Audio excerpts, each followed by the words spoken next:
विफलता का ठीकरा दूसरों पर नहीं फोड़ सकते मुख्यमंत्री जी।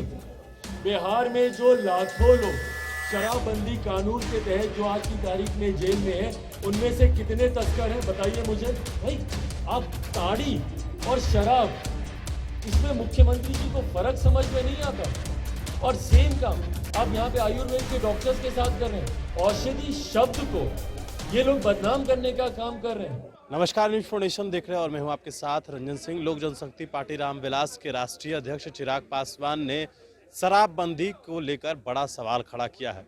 उन्होंने कहा कि जिस तरीके से होम्योपैथिक के डॉक्टरों पर जो है वो सरकार बैन लगाती हुई नजर आ रही है, लगातार जिस तरीके से बिहार में जो स्प्रिट की मात्रा हर अल्कोहल में स्प्रिट की मात्रा होती है, तो साथ ही साथ जो होम्योपैथिक दवाइयाँ होती है उसमें भी अल्कोहल की मात्रा होती है। लेकिन जिस तरीके से बिहार में शराबबंदी है तो सरकार जो उस शराबबंदी में विफल है और उस चीज़ को छिपाने के लिए वो स्प्रिट जो इस्तेमाल किया जाता है होम्योपैथिक डॉक्टरों द्वारा, उन डॉक्टरों के ऊपर कार्रवाई किया जा रहा है। और उन्होंने यह भी कहा कि जिस तरीके का माहौल अभी बिहार में है, लगातार जो लॉ एंड ऑर्डर की अगर बात करें तो हर जगह पर जो है गोलीबारी हो रही है। कई जगहों का नाम भी उन्होंने लिया और साथ ही साथ नीतीश कुमार से सीधा सवाल पूछा है कि आखिरकार आप मुख्यमंत्री के साथ साथ बिहार के गृह मंत्री भी हैं, इन पूरे सवालों का जवाब दीजिए। जरा सुनिए चिराग पासवान का बयान। अपनी विफलता का ठीकरा दूसरों पर नहीं फोड़ सकते मुख्यमंत्री जी। ये आपकी नाकामी है कि आपका प्रशासन तंत्र, आप स्वयं अपने इस कानून को धरातल पर नहीं उतार पा रहे हैं। ये आपकी नाकामी। आज की तारीख में भाई आप मुझे बता दीजिए ना, बिहार में जो लाखों लोग शराबबंदी कानून के तहत जो आज की तारीख में जेल में हैं, उनमें से कितने तस्कर हैं बताइए मुझे। या कितने ऐसे गिरोह के लोग उसमें जेल में बंद हैं जो कि ऐसे गोरख धंधे को अंजाम देते हैं।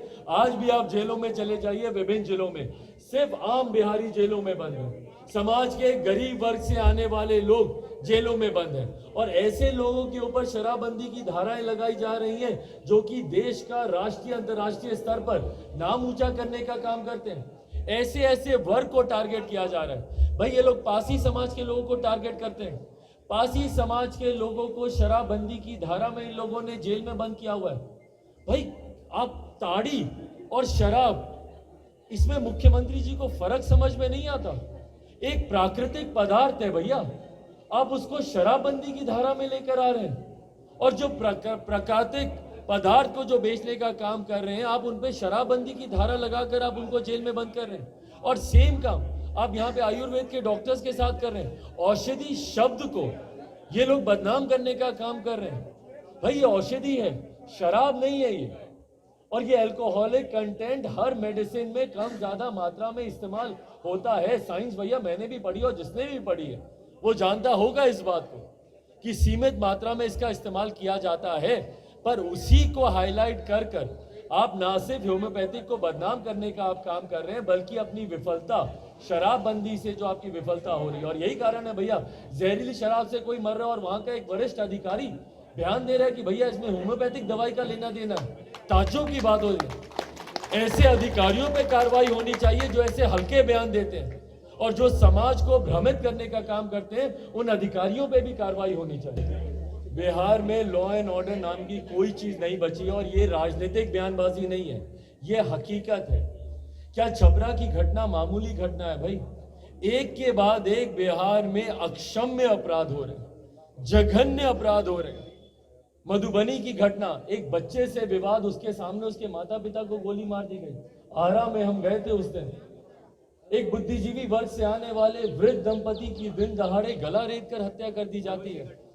कल हम छपरा में उस युवक से भी हम मिले जिसमें से एक युवक बचा, बाकी दो क्या उसमें निधन हो गया। उस युवक ने बताया कि भैया किस तरीके से हम लोगों को हथौड़े से पीटा गया। बताइए क्या ये सभ्य समाज है?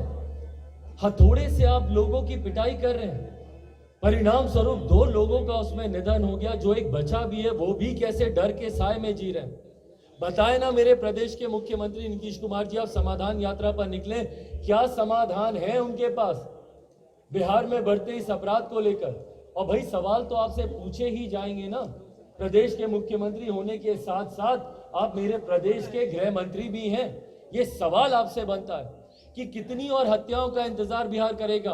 आज सुबह की घटना चेन स्नैचिंग को लेकर 4 लोगों को गोली मार दी जाती है दिन दहाड़े पटना में। आप बताइए ऐसे में क्या बिहार में रहना आज की तारीख में किसी के लिए भी सुरक्षित है? इतना असुरक्षा का अभाव। और ये वही मुख्यमंत्री है ना भैया जो जंगल राज के खिलाफ अपने आप को विकल्प बताते हुए आए थे। भाई मेरी उम्र के युवा को नहीं पता कि 90 के दशक में कैसा जंगल राज था, नहीं था, पर आज की तारीख में जो है वो महाजंगल राज से भी बढ़कर है। आज की तारीख में बिहार में जो कानून की व्यवस्था है वो महाजंगल राज से भी बदतर वो व्यवस्था है। और ऐसे में मुख्यमंत्री नीतीश कुमार जी की खामोशी। सवाल पूछे मुख्यमंत्री जी से कोई भी, बक्सर में किसानों को लेकर सवाल पूछे भैया, अच्छा हमको तो मालूम ही नहीं। आरा की घटना के बारे में पूछिए, अच्छा हमको तो मालूम ही नहीं। अभ्यर्थियों के बारे में पूछिए, अच्छा हमको तो मालूम ही नहीं। भाई जब हमारे प्रदेश के मुख्यमंत्री को ना शिक्षक, ना छात्र, ना यहाँ पे डॉक्टर्स के बारे में, ना यहाँ पे किसानों के बारे में, ना यहाँ पे अभ्यर्थियों के बारे में, किसी के बारे में आपको मालूम ही नहीं, आप जाके पूछिएगा भी क्या दिन दहाड़े गोलियां चली हैं, कैसे चली, छूटते ही उनका जवाब होगा अच्छा हमको तो मालूम ही नहीं। तो भैया जिस मुख्यमंत्री को अपने प्रदेश के बारे में कोई जानकारी नहीं, क्यों बैठे हैं वो फिर इस पद पर? और अगर आप सत्ता के लालच में ऐसे ही बैठे रहिएगा मुख्यमंत्री जी, 2020 में बिहार की जनता आपको तीसरे नंबर पर ले आई थी। कोई नहीं चाहता था कि आप बिहार का मुख्यमंत्री बने। दूसरों की कृपा पर आज आप बिहार के मुख्यमंत्री बने हुए हैं। अगले चुनाव में आपकी पार्टी खाता तक नहीं खोल पाएगी, ये दावा मैं करता हूं।